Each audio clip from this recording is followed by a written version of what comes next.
Hello dear future officer, स्वागत है आप सभी का टारगेट प्रीलिम्स 2021 एमसीक्यूज के थ्रू करंट अफेयर्स का रिवीजन यहाँ पे दिया हुआ है। Telegram channel only ice nothing else के नाम से आप ज्वाइन कर सकते हैं। यूपीएससी और स्टेट पीसीएस से रिलेटेड रिक्विजिट मटेरियल आप खुद भी ज्वाइन करिए और अपने साथियों को, दोस्तों को भी इन्वाइट करिए चैनल ज्वाइन करने के लिए, ओनली IAS नथिंग एल्स के नाम से। ठीक है, क्वेश्चन नंबर 1 दिया हुआ है, गवर्नमेंट हैज लॉन्च्ड मिशन कर्मयोगी। ये रिसेंटली गवर्नमेंट ने लॉन्च किया था मिशन कर्मयोगी, प्रधानमंत्री जी का ये एक पेड प्रोजेक्ट है। ये भी एक इसमें बताना है कि क्या है, ABCD 4 हमें ऑप्शन दिए हैं। पहला बोल रहा है कि सिविल सर्वेंट को ट्रेन करना है, दूसरा बोला है कि जो लेफ्ट विंग के एक्सट्रीमिस्ट हैं, यानी कि जो मतलब नक्सलवादी हैं, उनको समाज की मुख्य धारा में लाना। और ऑप्शन नंबर C दिया है कि जो हमारे यूथ हैं उनको हम एनकरेज करेंगे, भाई समाज के लिए काम करो। ऑप्शन नंबर D कोई भी नहीं। देखो, मिशन कर्मयोगी बहुत एक हॉट टॉपिक है, सभी को आता है, बहुत इजी क्वेश्चन है। तो इसका ऑप्शन क्या हो गया, ऑप्शन नंबर A यहाँ पे सही हो गया, ट्रेन द सिविल सर्वेंट। तो इसमें क्या करेंगे कि सिविल सर्वेंट्स को जब वो ड्यूरिंग द सर्विस होंगे तब उनको भाई हम ट्रेन करेंगे, थोड़े इमेजिनेटिव बने, इनोवेटिव बने, प्रोएक्टिव बने, प्रोफेशनल बने, प्रोग्रेसिव बने। चलो खैर, अच्छा है, मिशन अच्छा है और इसके ऑब्जेक्टिव्स भी अच्छे हैं। बट जनरली होता क्या है, सरकारी नौकरी लगने के बाद लोगों के पेट आ जाते हैं और वो फिर कोई काम वाम करने का उनका कोई कुछ ज़्यादा मन नहीं करता है। क्वेश्चन नंबर 2 दिया हुआ है कि merchandise export from India A scheme MEIS, ठीक है, इसका कौन सा एक जो है वो बेनिफिशियरी नहीं हो सकता है। पहला दिया है कि ऐसी एक्सपोर्ट कमोडिटीज जो कि ऑलरेडी मिनिमम एक्सपोर्ट ड्यूटी या एक्सपोर्ट प्राइस के सब्जेक्टेड है, मतलब ऐसी एक्सपोर्ट कमोडिटीज जिन पे ऑलरेडी बहुत कम एक्सपोर्ट ड्यूटी लग रही है।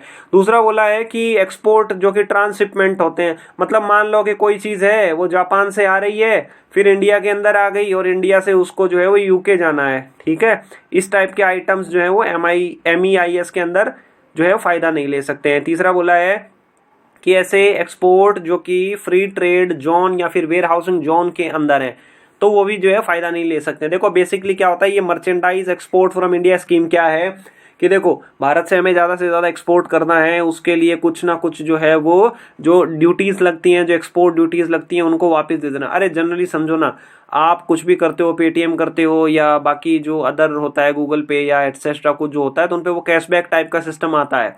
तो वैसा ही एक तरीके से ये कैशबैक जैसा समझो इसमें। ठीक है, कि ज़्यादा एक्सपोर्ट करो और जो ड्यूटीज़ वगैरह लगी हैं वो वापस रिवर्स हो जाएंगी, इंसेंटिव मिलेगा। तो ऐसे एक्सपोर्ट जो कि ऑलरेडी कम ड्यूटीज़ के सब्जेक्ट में हैं तो उन पे भी ये स्कीम एप्लीकेबल नहीं है। ट्रांस-शिपमेंट पे भी एप्लीकेबल नहीं है। एक्सपोर्ट जो कि फ्री ट्रेड जोन में है, इनिशिएटिव है, उनको भी नहीं लगेगा। तो option number D is the correct. 1 2 3 यहाँ पे सही हो गया। ठीक है, तो आप यहाँ से इसके जो डिटेल एक्सप्लेनेशन है वो कम्प्लीटली आप यहाँ पे देख सकते हो। देखो, पहले ना ये स्कीम जो है वो 2015 से 2020 के लिए एप्लीकेबल थी, बट अभी रिसेंटली ना इसको 2021 तक एक्सटेंड कर दिया गया है, शायद जून तक। क्वेश्चन नंबर 3 जो दिया हुआ है वो क्वेश्चन आर से दिया हुआ है, प्रश्नकाल से संबंधित है। तो प्रश्नकाल मतलब जब पार्लियामेंट के अंदर क्वेश्चन उठाते हैं उससे रिलेटेड है।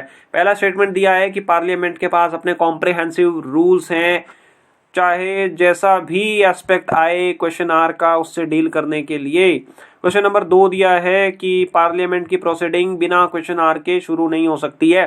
देखो, स्टेटमेंट नंबर 2 से रिलेटेड तो अभी बहुत न्यूज़ में था कि कोरोना के टाइम में क्वेश्चन आर ही हटा दिया। विपक्षी पार्टियां बहुत जोर शोर से कर रही थी कि कोरोना क्या हो गया, कि भाई आपने तो संसद से प्रश्नकाल ही हटा दिया है। ठीक है, तो ऑप्शन नंबर 2, ये हमारा स्टेटमेंट नंबर 2 तो इनकरेक्ट हो गया। अब पार्लियामेंट के पास ना लोकसभा हो, राज्यसभा हो, दोनों में क्वेश्चन आर से डील करने के लिए हर तरह के नियम अवेलेबल हैं। ऑप्शन नंबर A हमारा करेक्ट हो गया। देखो, जनरली जब हमारा पहला कोई भी शुरू होता है ना, पार्लियामेंट के अंदर पहला मतलब दिन शुरू होता है, तो पहला क्वेश्चन आर होता है, फिर उसके बाद 0 आर होता है जिसको हम हिंदी में शून्यकाल बोलते हैं, और फिर क्या होता है, हम एजेंडा पिक करते हैं डे का। ठीक है, तो इसको आप याद कर सकते हो। यहाँ पे आप डिटेल्ड एक्सप्लेनेशन देख सकते हो। पहला सही है, दूसरा हमारा इनकरेक्ट है। और ऐसा नहीं है कि अभी ये कोरोना के कारण ही पहली बार ऐसा हुआ हो कि भाई क्वेश्चन आर नहीं चल रहा है, कई बार पहले भी हो चुका है।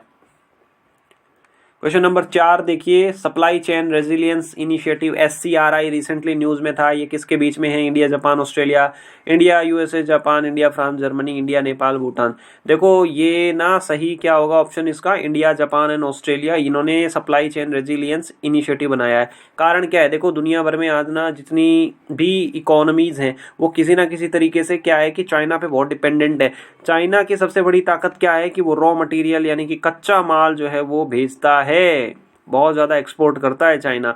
अब देखो कभी चाइना के मन में आए कि जाओ मैं नहीं दे रहा तुम्हें कच्चा माल, तो हम क्या करेंगे? कुछ नहीं करेंगे। देखो फॉर एन एग्जांपल समझो कि हमारे यहाँ पे ना मोबिलिटी के लिए मिशन चल रहा है कि ई कार लेके आओ, इलेक्ट्रॉनिक कार लेके आओ, इलेक्ट्रॉनिक बाइक लेके आओ, बट उसके अंदर जो लिथियम आयन जो बैटरी डलती है, लिथियम का सबसे जो मेजर एक प्रोड्यूसिंग स्टेट है वो है चाइना। अब अगर किसी दिन ऐसा आए कि चाइना अपना एक्सपोर्ट करना बंद कर दे तो बड़ी दिक्कत हो जाएगी। सिमिलरली हम इंडिया के अंदर जो दवाइयाँ बनाते हैं उसमें API एक्टिव फार्मास्यूटिकल जो इंग्रेडिएंट्स होता है उस पर भी हम किसी न किसी तरीके से चाइना पे डिपेंडेंट है। तो ये SCRI जो है वो इंडिया ऑस्ट्रेलिया और जापान के बीच में है सप्लाई चेन की, भाई इस तरीके से हम बना सकते हैं। अच्छा, अपना प्रज्ञान 2 होने वाला है, ऑल इंडिया GS के लिए मॉक टेस्ट है, ये अपना है 4 अप्रैल को है, 10 बजे सुबह ये चालू होगा। आप इसके बाद अपनी PDF भी डाउनलोड कर पाओगे, अपनी ऑल इंडिया रैंक डाउनलोड कर पाओगे, हिंदी मीडियम में अवेलेबल रहेगा। हाँ फीस नहीं है भैया, इसकी कोई भी फीस नहीं है आपके लिए, मतलब ओनली आइस की तरफ से गिफ्ट है ये। तो पिछली बार कई लोगों ने बोला था कि सर खुल नहीं रहा है, तो अपना ऐप भी डाउनलोड कर लेना अपने ओनली आइस की, उसमें अच्छे से चलेगा स्मूथली। dpp.onlyis.in पे अपने आप को रजिस्टर करना है आपको। क्वेश्चन नंबर 5 दिया हुआ है कि इंदिरा जो एक जॉइंट ट्राई सर्विसेज एक्सरसाइज है किसके बीच में है? India Russia, India USA, India UK, India Australia.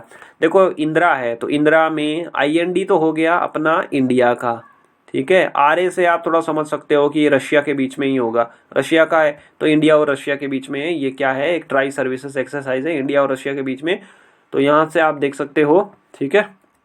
और आज का अपना क्वेश्चन जो है आपको बताना है कमेंट करके कि एक्सरसाइज अजेय वॉरियर कौन से देशों के बीच में होती है, ये आपको आज का सवाल अपना बताना है। आज आपकी परफॉर्मेंस कैसी रही, गलत सही कितने हुए, ये सब आप जरूर बताइएगा।